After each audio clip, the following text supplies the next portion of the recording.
Um estudante e um empresário foram assassinados na zona leste de Teresina. E foi perto um do outro, né, sob o ponto de vista do tempo e do espaço também. Estavam lá todos na região da Pedra Mole. A Polícia Civil está apurando se há uma ligação entre essas mortes. A princípio não há. O que a polícia já sabe é que existe uma certa banalidade em torno da execução, pelo menos, de um garoto, um adolescente que estava saindo da escola, um adolescente de 14 anos, e que foi morto por outro adolescente que estava transitando de bicicleta. É desesperador isso que você vai ver, inclusive a imagem do pai tentando socorrer o próprio filho, levar para dentro do carro. A polícia já sabe que o garoto de 14 anos que perdeu a vida não tinha ligação com facção, não era criminoso, não era bandido, não era nada. Mas foi vítima da violência absurda desse adolescente de 15 anos que foi apreendido pelos policiais. A Grace foi lá e vai trazer as informações no Jornal do Piauí. 2 assassinatos em um intervalo de poucos minutos. Os crimes ocorreram no fim da manhã desta segunda-feira, na região da Grande Pedra Mole, zona leste de Teresina. A primeira vítima foi o estudante Pedro Leonardo da Silva Brito, de 14 anos. Ele estudava na Escola Municipal Professor Itamar Souza Brito e foi morto quando voltava para casa com um grupo de amigos. As aulas encerrou hoje às 11h10 e o ocorrido foi mais ou menos às 11h20. A zeladora estava limpando a sala de aula ali, escutou os tiros. Aí logo postaram no celular do povo aqui, aí a gente já soube. A gente correu até lá, mas chegamos lá, já estava dentro da ambulância, aí levaram para o São Carlos, mas já chegou lá sem vida já. Populares ainda tentaram reanimar o estudante no local do crime.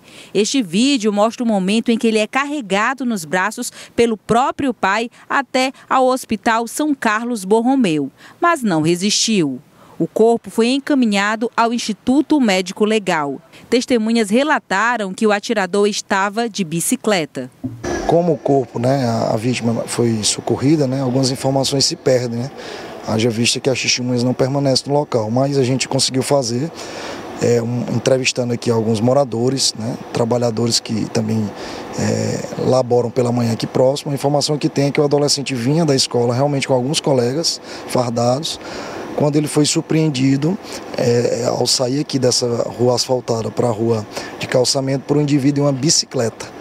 Esse indivíduo foi que efetuou disparos e logo depois empreendeu fuga. Com a morte do estudante, as aulas foram suspensas.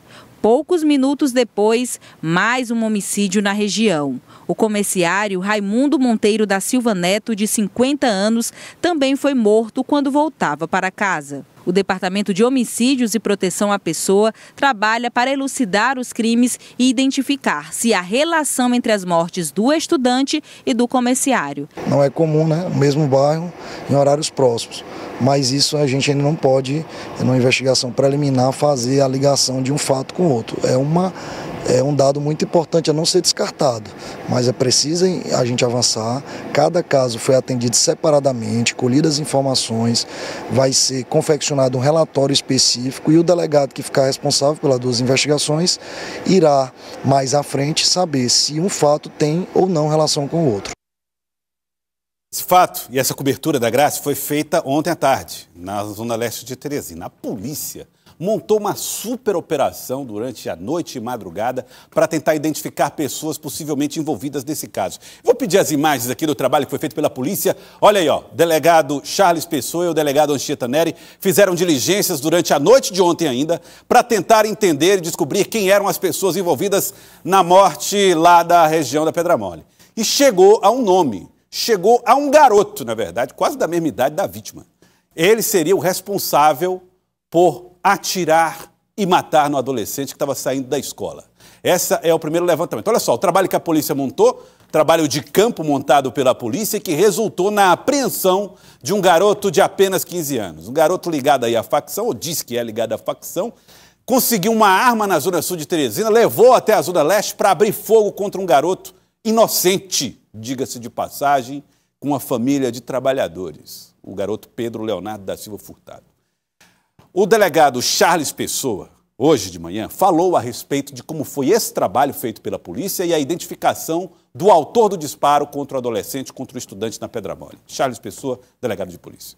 Além homicídio. Ele confessou também outros crimes, né, que tinha acontecido antes desse fato. Realmente um indivíduo que demonstra uma periculosidade bem elevada, apesar de ser um adolescente, mas demonstra realmente uma frieza. Já tinha sido internado por outro crime análogo também a um homicídio, mas já estava nas ruas, né, e infelizmente tirou a vida desse adolescente, que era um adolescente, né, o delegado Anchieta vai detalhar melhor, mas também já tinha uma relação com o crime organizado, uma aproximação, como a grande maioria dos crimes que a gente tem se deparado aqui em Teresina, principalmente que diz respeito a essas mortes, né? São pessoas que, infelizmente, mesmo jovens, mas já têm envolvimento com o crime organizado. É importante a gente ressaltar também a prisão do maior de idade que levou a arma utilizada no crime, tanto levou para o adolescente e depois foi o responsável por também dar outra destinação para essa arma de fogo. Charles Pessoa dando a explicação que também um adulto foi preso, que foi o rapaz que levou a arma lá da Zona Sul para o outro lá na Zona Leste, atravessou a cidade para entregar uma arma, para cometer um crime, para matar esse adolescente. E aí, a informação do delegado Charles dá conta de que o garoto teria feito um gesto e fotografado esse gesto, que é um gesto que parece ou lembra um gesto de facção. Eu não sei que gesto de facção existe aí. Se eu tirar uma foto sem querer, fazendo um gesto, que é um gesto de facção, eu não conheço esse gesto de bandido. E aí posso ser abordado na rua e alguém vai atirar em mim. Tudo. É muito complicado isso. E é complicado até a gente dizer, olha, cuidado com as fotos que você pode tirar, porque aí a gente começa a transformar em culpados as vítimas. O camarada não pode fazer uma foto hoje, porque ele pode ser vítima de um bandido amanhã. Então é um negócio muito sério que a gente está vivendo em muitos cantos desse Brasil, e em Teresina não é diferente. O diretor de inteligência, delegado Anchieta Neri, também falou sobre as mortes que têm envolvido jovens aqui na capital. E aí, muitas vezes a gente imagina que isso é uma guerra de facção, uma guerra por espaço, uma guerra por venda de droga, uma guerra por boca de fumo, uma guerra de quem quer ficar rico. Mas não é, nem sempre é. Às vezes é estupidez de adolescente que se acha integrante de um grupo e se sente do dever de defender esse grupo que não lhe dá nada em troca, além de prisão e morte. Vamos ver o que disse o delegado Anchieta Neri a respeito do caso. Não está em jogo aí uma disputa por poder, disputa por dinheiro ou por território, mas um adolescente que é morto por outro adolescente por fazer símbolos, por tirar fotos de uma facção criminosa. Então eles perderam completamente ali a referência familiar, perderam a noção de limite. O adolescente que cometeu esse crime contra a vida é um sociopata, não tem condições de conviver em sociedade, porque enquanto estiver solto, ele está matando. E quantas vezes a polícia vai precisar apreendê-lo? Então, assim, se ele confessa aqui para a equipe policial 7 crimes contra a vida, e o que ele não confessou? Fica a pergunta no ar, aí feita pelo delegado Anchieta Neri. Se ele confessou 7, quantos ele não teria feito?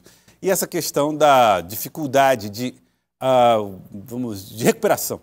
Isso é um desafio que o Estado possui, dentro de um limite da legislação, que precisa ser feito e alguma solução precisa ser encontrada, né? Não dá para a gente ver tudo isso e não resolver a questão, atacando de fato o problema real. E aí o delegado falou outra coisa interessante.